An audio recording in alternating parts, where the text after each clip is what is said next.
peeps, I'm back again for yet another recipe. I am doing some boneless pork chops with a little bit of different flavoring on this one. I am going to use Worcestershire sauce, and I'm also going to top it off with some asparagus right on top. We're going to be a 7-minute cook time with a 12-minute natural release. And similar to some of my other pork chops, but these are on the thicker side. I have 4 very large 2-inch thick pork chops. They've been marinating in the Chef Merito sauce, meat sauce, so it gives it that little kick of a different flavor. But I also am going to be putting a dry rub on them. And basically what this is 2 tablespoons of brown sugar, 1 tablespoon of salt, 1 tablespoon of onion powder, 1 tablespoon of garlic powder, and a teaspoon of pepper. And mixing that all in, and I'm gonna use it as a dry rub. I'm gonna go ahead and grab each pork chop and rub it through completely, and then I'm gonna go ahead and brown them. So I'll get back to you once they're brown. I mentioned that I was gonna put a little bit of asparagus on top. Turns out I don't have asparagus, so I'm gonna use some frozen corn. I am going to put the frozen corn on top of the pork chops when it's time to close the pot. They are frozen.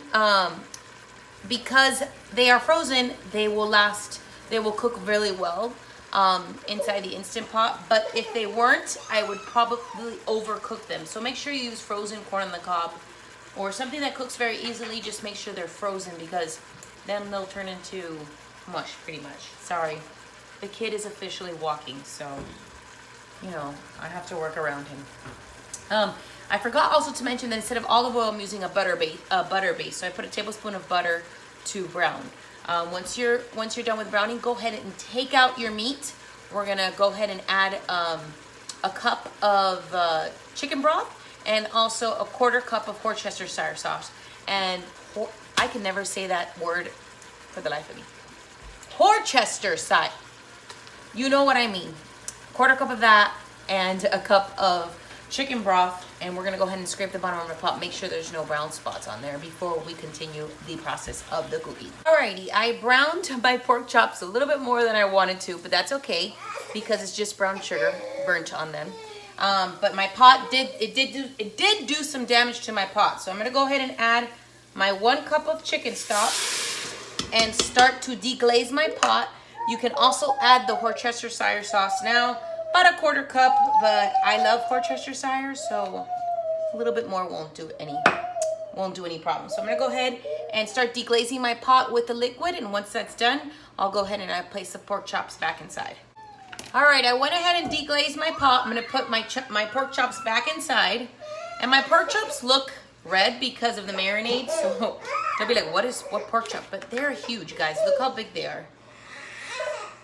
I'm gonna put these right back inside with the 1 1/4 cup of liquid. That's 1 cup of chicken stock. ¿Qué pasa? 1 cup of chicken stock and 1/4 cup of 1/4 cup of Worcester. I got the 6 corns right here, 6 ears of corn that I'm gonna toss in there right on top. And you're gonna put your Instant Pot, turn it off. Sorry, guys.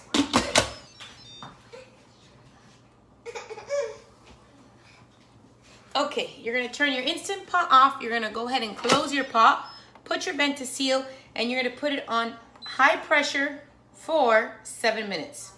Once that beeps, you're gonna let it sit for about 12. Now, because my chops are a little bit on the bigger side, I'm gonna let it sit for 15 minutes. I want to make sure, this is a big tip on any type of meat. When you do a quick release on any type of meat, it's gonna get rubbery. So try to let it do a natural release. Let it release on its own. It's the best way to get a tender, juicy piece of steak or chicken, whatever you want. So be patient, guys, is what I'm saying.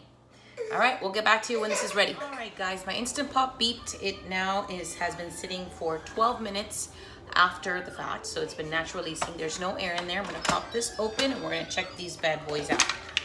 First thing I see is how delicious this corn looks. It's perfectly tender. Because I've done it before with pork chops. Oh, it's so good.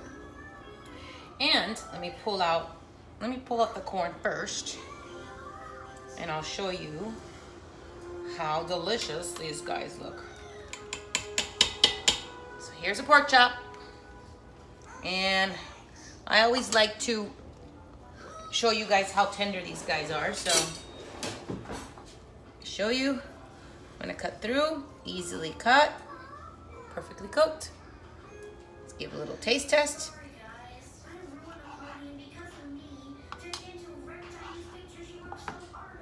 Guys, the juice is just so juicy. So good. It's perfectly tender, perfectly juicy.